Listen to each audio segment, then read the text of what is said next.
Mes débuts, ça remonte maintenant à 5 ans. J'étais revenu d'un concert à Paris et j'ai eu l'envie, dès que j'ai quitté ce concert, j'ai quitté la salle, je me suis dit, j'ai envie de refaire de la musique, j'ai envie de refaire de la composition. Et j'ai racheté une guitare quand je suis revenu sur Belgique. J'étais revenu, j'avais déjà fait 4 compositions, dont SDF. Et avec cette chanson, j'ai commencé à faire des concours. Et j'ai eu le bonheur de pouvoir récolter le premier prix d'auteur-compositeur, un tout premier concours que j'avais fait sur Béthune en France, qui était quand même avec 17 autres auteurs-compositeurs, donc j'étais pas seul dans ma catégorie. Pour moi, c'était bien sûr très glorifiant et très méritant, surtout très prometteur. Oui, Tivoti, c'est vrai que je recherchais un pseudonyme. Bon, mon nom c'est Thierry, mon prénom c'est Thierry, mon nom Vogèse. Je dis qu'est-ce que je pourrais bien trouver avec ça? Et en fait, je me suis dit, je vais commencer par la première lettre de mon prénom qui est le T, puis j'ai ajouté le I qui se trouve dans mon prénom, et puis j'ai pensé après, je dis qu'est-ce que je mettrais bien? J'ai pensé à mon épouse qui s'appelle Véronique, que je surnomme souvent Véro, donc V-O. Dans Véro, il y a V-O, donc j'ai mis Tivo. Et Ti, j'ai dit, je vais prendre la première lettre de mon prénom, la dernière lettre de mon prénom, Y. Ça fait Tivoti. Et ça sonnait bien. Au départ, moi, je trouvais que ça sonnait un peu clown. Ça faisait penser à un clown. Mais finalement, j'ai eu des tas de gens qui m'ont dit, c'est super bien ce nom, ça te colle bien. C'est vraiment bien. Mais maintenant, ça me colle complètement à la peau. Et pour moi, c'est mon identité.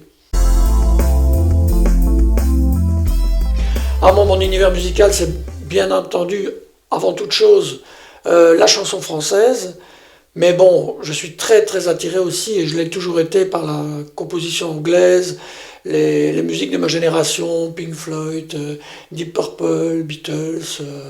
Dans la chanson française, je suis fortement attiré par Patrick Bruel, j'aime beaucoup Brel, j'aime beaucoup le style aussi de Francis Cabrel, j'aime beaucoup.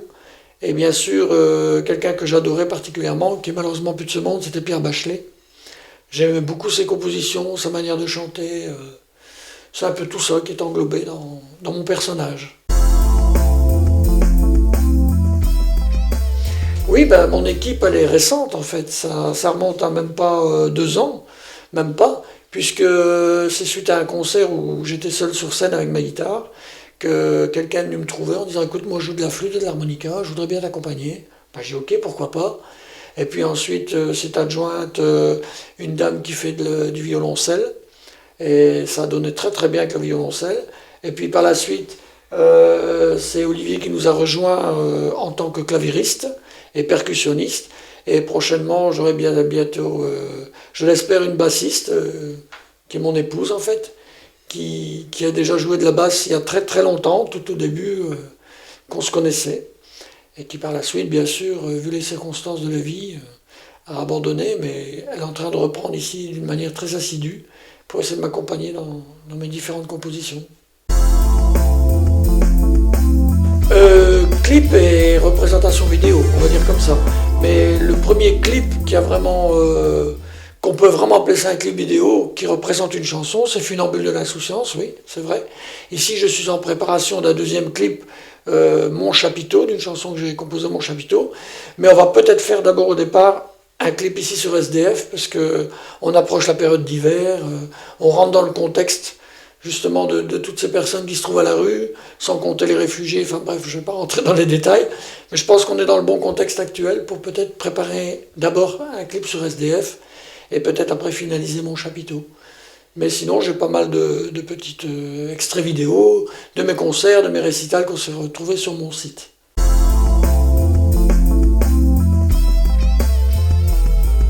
Non, ça n'est pas autobiographique, c'est pas mon histoire en fait, c'est pas quelque chose que j'ai vécu, mais c'est quelque chose que je ressens. Et quelque chose que je ressens, et je ne suis pas le seul d'ailleurs, parce que quand on parle autour de soi, c'est vrai qu'on devient dans un monde de plus en plus où tout doit aller vite, tout doit être rapide, mais où tout est banalisé également. On banalise tout, on banalise l'amour, on banalise la violence, le sexe, l'agressivité, bref. Tout devient banal, tout devient normal, on tolère tout. Et c'est vrai que parfois on se demande si on n'est pas dans un monde de fous, quoi. Et c'est un peu pour ça que j'ai fait cette chanson, c'est ce que je ressens, le funambule de l'insouciance. Ce que j'explique à travers cette chanson, c'est que je me dis, voilà, je peux paraître être insouciant, mais autour de moi, il y a plein de choses qui se passent Et maintenant, il faut en prendre conscience. D'ailleurs, dans la fin de la chanson, je fais comprendre que je reviens à la réalité et je me rends compte qu'en effet, le monde devient fou. Quels sont vos projets? Ah, mes projets, j'en ai énormément de projets. Mon premier projet, je pense que c'est le rêve de tous les auteurs-compositeurs, c'est de faire un morceau qui marche, qui soit un tube, comme on dit, et qui peut me faire propulser, pourquoi pas me faire connaître. Mais surtout, mes projets, je veux dire, très actuels, c'est faire des concerts, faire des récitals un maximum, faire partager mon univers musical autour de moi.